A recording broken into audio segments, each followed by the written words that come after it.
Right, welcome back. It is all very official this week. So yeah, the big unexpected news, to be honest, is that I have got a place in Badwater. I know. Let's So, go. so yeah, Sunday evening. The results were delayed by a week because there were a record number of entries this year.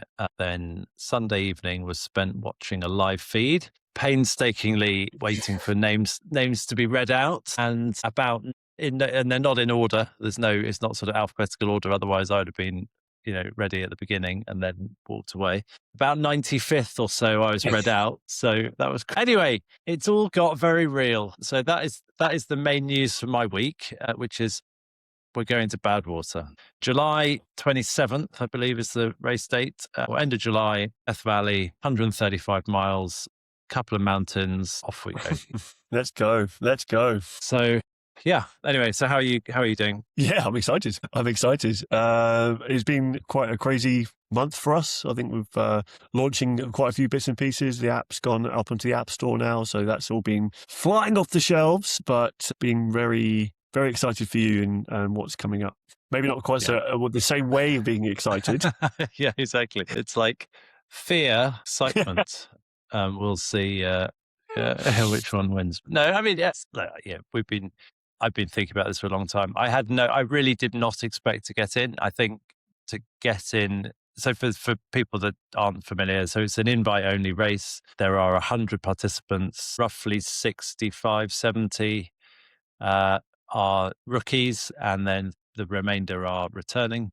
You have a whole qualifying criteria, but actually, as it became very clear, the qualifying criteria is not just is really to determine people they think will finish. Unlike some races, they want everyone to finish. So the finish rate is really high, like 90 plus percent, which is exceptionally high for an ultra and exceptionally high for that level of ultra. And that's what the criteria is all about. And Chris Kosman, the race director, talked a lot about that in the kind of briefing, was why people weren't getting in and stuff, and why certainly even like veterans who've raced maybe 3 or 4 times and completed it, why they weren't chosen to go back. And it was because they hadn't done it recently. They weren't back on the same form that got them there and stuff. So that's where we are. I've now done 2 sessions since then. two official training sessions, and so now we're ready to. It's not different, right? It's more of the same, but changes and evolution to get ready for that. So yeah, Exactly, and that's going to be obviously front and center for the brain this entire period, but it's going to be something to also squash to the back every now and again and be like, this is just another training block. It's just going to be another 15 weeks of getting things going and getting things ready and preparing for any other race, rather than it being sort of the big pinnacle. Yeah. Very good. So I guess we can look at what's on this week. I've just done your Wednesday joy of sessions. But also, I think it's also thinking about, and this is not something we've discussed, but something to think about will be things like what other races, or sort of, even if they're not races, training, very specific kind of large training events to think about. Yep. And to look at stuff like that. So yeah. Yeah, no, definitely. This is going to be the fun bit, really, as to how to stretch out. So at the minute we've got, where are we? We are in week 47 of working on this, and we're going all the way up to like week 71. So we've got lots of time to prepare. Oh, I'm just trying to work out where to put you. There's not a huge amount of urgency around like huge volumes now. We don't need to be like suddenly all like, and the kitchen sink being involved.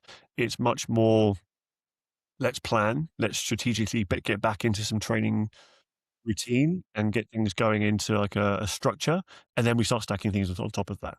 So it's not all of a sudden going to be like, right, this is how we would then prepare for the heat, and et cetera, et cetera, et cetera. So we had our first mathematical equation to work on this morning. Yeah. What was worse? I had to challenge your maths on that one, because we did 5x6, which was aiming to get more volume into the session, into the interval session, without having to add another sort of 8-minute block. So, what is 5 times 6 again? Well, it's more than what I was trying. it's a bigger load than I was hoping for this morning. Well, it's 2 minutes less than doing 8 Yeah. by 4, 8 by 4. So Yeah, we gave you that off. yeah, exactly. Um, So that's kind of how we can manipulate interval training, is that rather than just adding another rep on, when, especially when you get into the 8 minute to slightly less, like into the 6 minute reps, to increase it by another rep is a huge amount of extra work to factor in. So this is where we will then look at, okay, what's the overall train load of that whole session? Manipulate it a little bit to increase work done, but without having to then go, cool, now we've added on an extra 60% of the work. I've also put in some strength sessions now. Don't know if you saw that in there, but with the strength stuff, what we're aiming to do really is build a little bit of tolerance. The isometric leg extensions are a really good way of creating a lot of force without having to actually lift the weight. So we don't get a huge amount of damage this early on. We can produce a lot of muscular work without having to get in that DOMS, that sort of soreness the following day. And starting to now building some of the upper body stuff. So we're just going to start stacking more stuff on top of the weights. The isometric bent knee calf raise is a really, really, really good soleus exercise that we're going to need, especially for the durability piece that we were talking about in the previous call. But also then building in towards plyometrics and running efficiency at some point too. So yeah, this will be your first introduction to the strengths part of the dashboard. yeah, exactly. So when you go on that, you just click on start workout, and it basically takes you through the workout itself, and you just add the data in, and you can change the exercise if you don't see it, demos, blah blah blah. Cool. I hope I'll be all right on the seated row. Should be able to get the hang of that one. I don't know, we haven't done it for a while now. Yeah, good stuff. So, and then the weekend is the Saturday is this big session, which is the kind of descending intervals. Yeah, which is, in fact, last weekend I did exactly this one. It's the first time I've not hit them like a metronome. For life reasons, had a pretty bad sleep the night before with late night and stuff like that. So it wasn't sort of teed up very well. But it's I've said it before. Like, this is just such a good session. Like when you kind of get dialed in and you're doing it, it's like you finish thinking like you've got nothing left, but you've just sort of depleted yourself in this sort of brilliantly complete fashion. But in a kind of, it sort of builds. It's not like the kind of interval stuff where you're really kind of feeling like you're flat out. You just build and you build, and you kind of think, oh, have I got another 15-second like step in me? Yeah, and it's for 5K. It's not like just a minute. It's like, but you do it, and it's a great session. Love it. Well, it's going to become a bit of a focal point in the week for you. So I'm glad you like it. Yeah, it's like you kind of pointed to. It's also very sensitive to what's happening on the outside of the session. It's because it's kind of like a take on fast and long, which a lot of Lydiard and some of the more traditional coaches have kind of leaned into. But it's also then looking at pacing structure. It's looking at negative splitting psychology, all that kind of stuff. And also the fact that it's 30K is the durability piece too. So this is kind of like a nice way of like focusing on so many adaptations in one single thing. We are going to have to then look at how that morphs further down the line. We wouldn't do this for like 50K, for example. But thank you. But the same ethos can kind of strike in. The paces will just change.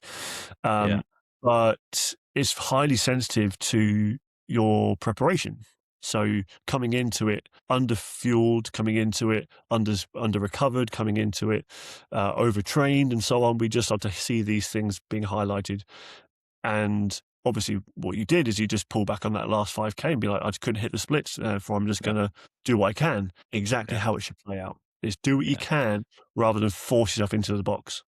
Yeah. It was interesting. I knew the 10K, I just knew as I was going through the first 15K, it wasn't there was too much variance on my pacing. I could just tell I was like having to sort of push or do, you just normally, I say normally, if it's like hit 4:45, like I'll check, I'll be looking at my watch a couple of times, and then I'll just hold it for 5K if it's flat, or it's not. And that day, it was kind of, there was lots of fluctuation. I was having to like push and put, and then, like you said, the last 5K, I mean, it was miserable weather and howling wind and all those sorts of things weren't helping. But I just couldn't do. It was at 4:30 again. It was basically Mm. okay. I shaved a few seconds off, but there was nothing there. Yeah. And like you say, it was just, it was set up from the beginning to not, or from the night before, effectively, or the week to not happen. But anyway, let's see how this Saturday goes. Yeah, exactly. But that's also how racing also happens too, in Yeah, that exactly. you've had that ill preparation because you've a bit nervous, and you then all the other things that come with that. And this is not maybe just speaking of just yourself. This is anybody. Any bit where your body needs to perform is going to be influenced by how it got to that stage. It got to that day. So it's also a nice way of creating a little bit of structure around what you do to prepare for that workout too. Yeah, and it taps into the psychology of it, right? Which is, I knew in the first however many kilometers of that run, it wasn't going to be an easy run, right? As in, it was there. And so then you're like, okay, well, I'm basically faced with a choice of like, what do I do? And how do I kind of get back in the groove of delivering the best I can out of it? And that's part of the whole challenge, isn't it? So It is. So yeah, we've added on, because with the schedule we've got, there's relatively limited places we can add volume on. So the second day is where we're going to start adding a bit of volume for this week, and then as of next week, we'll probably start adding more volume. We did 9 last week to 12 this week, a bit more volume into that Thursday session, so that we can still protect that Friday recovery, still protect that Monday recovery, and just start to put more mushrooms on the bagel rather than on the butties, to make sure that we're getting enough work done. yeah, that's cool. So then, turning to other stuff, things like other races, other opportunities. I think I certainly feel like after Daytona, it would be nice to get something sort of testing the durability beyond 50 miles or something, but where the trouble is, I mean, there are lots of races out there, but getting races that are reflective of the type of training sequencing and stuff is something to think about. But I don't know what your thoughts are on what we should Yeah, look for there. we trained somebody to run the joggle route quite a number of years ago now, and she lived in Marlow, so there wasn't particularly a huge amount of Lake District style running to be Yeah. done, or like Scotland versions of running to be done. So what we wanted to be able to do was like fake the checkpoints at her house.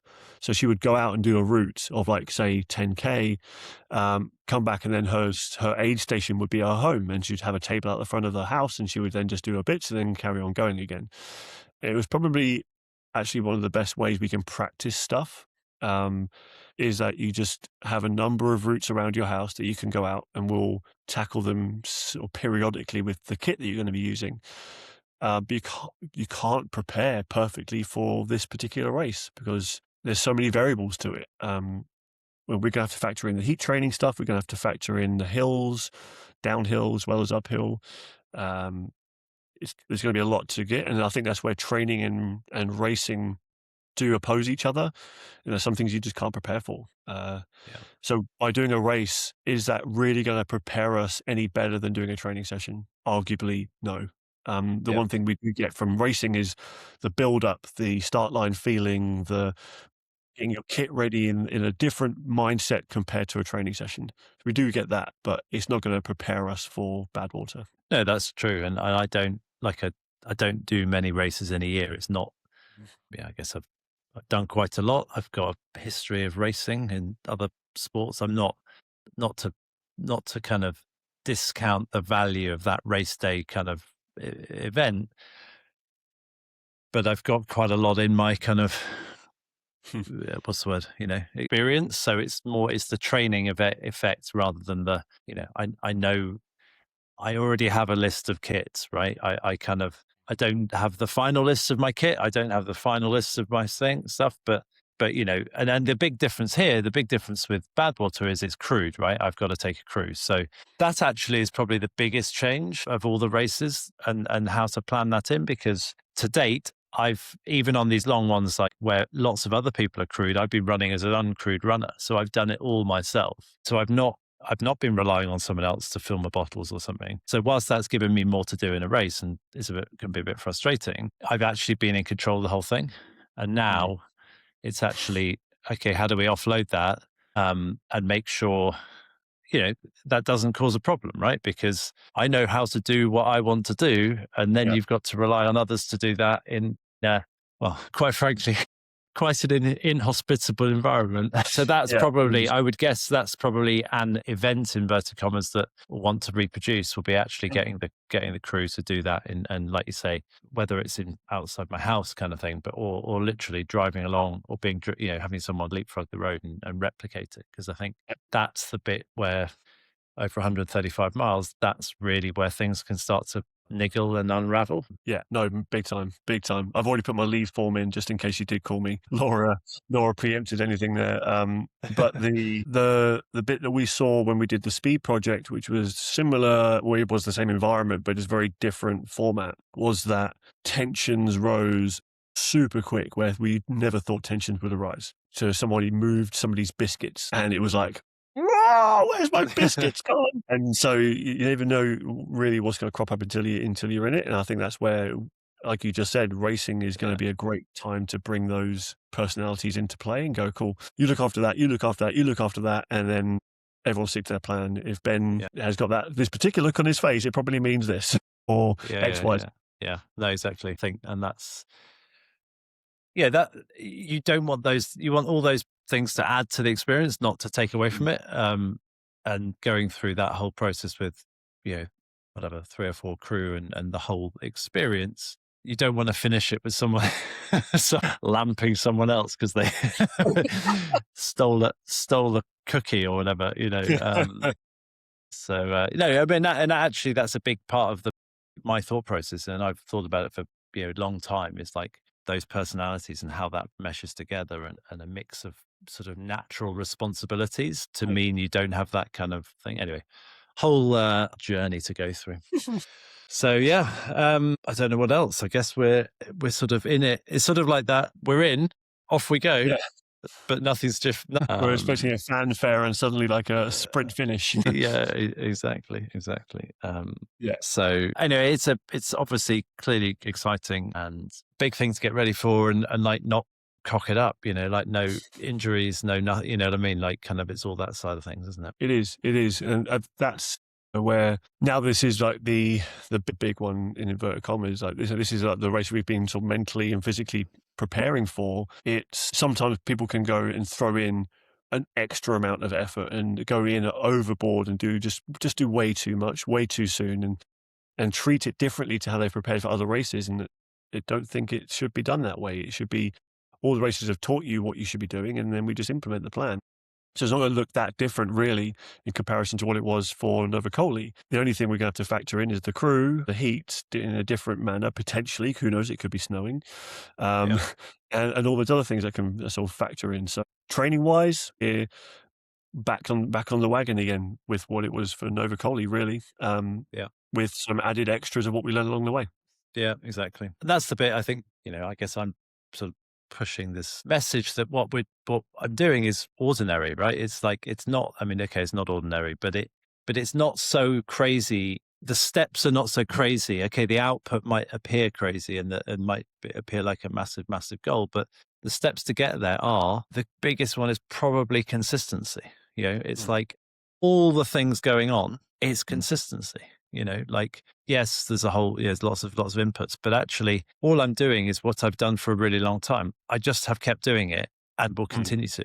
And it's being sensible with all the other pressures and stresses and distractions and trying to maintain consistency. And that's my I guess my message or my kind of thing to try and impart is this idea that actually relatively ordinary experiences can produce extraordinary results if you stick at it. It's like, because there's those pictures behind me, like that's really what I was good at. I wasn't very good at running, and but I've got reasonably good at running far, like not fast, but far, and probably just showing up is the fundamental foundation to that. 100%, 100%. There's so much anecdotal evidence, aka from what happened during a lockdown, that people were just terrified of trying. What lockdown forced them to do was go out there and face that and try it, and realized actually they're a lot more capable, a lot stronger than they thought. They didn't hate it Yeah. quite as much as they thought they did. And if they did, they just did less. And then suddenly they got to enjoy it because they stuck at it, because we only had 1 hour a day and the dual gyms were closed. Yeah. So I think that exactly, you hit the nail on the head. It's consistency overrides everything else, because nothing happens if you don't go out there and do it. Who knows what that consistency could lead to? Because I think some people, we talked about this with a company quite recently, some people put so much of an emphasis on, I want to run a marathon, or I want to run a half marathon or 10K or 5K or whatever the distance is. Once they've achieved that, what next? What they're aiming for next? And what we want to try and help people change is, rather than relying on a goal, is build a system for yourself. In like, I want to run every Tuesday, or I want to run every Tuesday and Friday because I'm run with my friend every Friday. Whatever it is, that will take you somewhere that you maybe never thought it would, just by working at it every time. Yeah. So Yeah. Well, that's the pet hate of January and everyone and their goals and yeah. things like, just change what you do today and try and do it tomorrow. And if you've done it today and then tomorrow, then the next day, and then that's progress. So yeah, well, we could do a whole takedown of goal setting versus like habit forming. But yeah, but it's amazing how I'm always staggered. I would say I have loads of habits around like training or things. Yeah, you could be doing something for months and months and months, and for some reason you stop it. Like I don't know what, can't think of a particular example. And then like 3 weeks later, you're like, God, when did I stop? Why did that stop? Like, how did that, what appeared to be a really consistent thing just evaporate? Like Yeah, we're funny old beings, us humans, aren't we? we are. Yeah. Good stuff. Well, next up will be more of the same. Yeah, yeah, exactly. But for now, it's gym session later, and see if we can knock out that Saturday session on the money this time. Hey, let's go. Let's see what we come up with. Good stuff. All right, Fletch, I will catch up with you next week, and yeah, Definitely. Have a good one. cheers, and you. Bye, mate. Bye.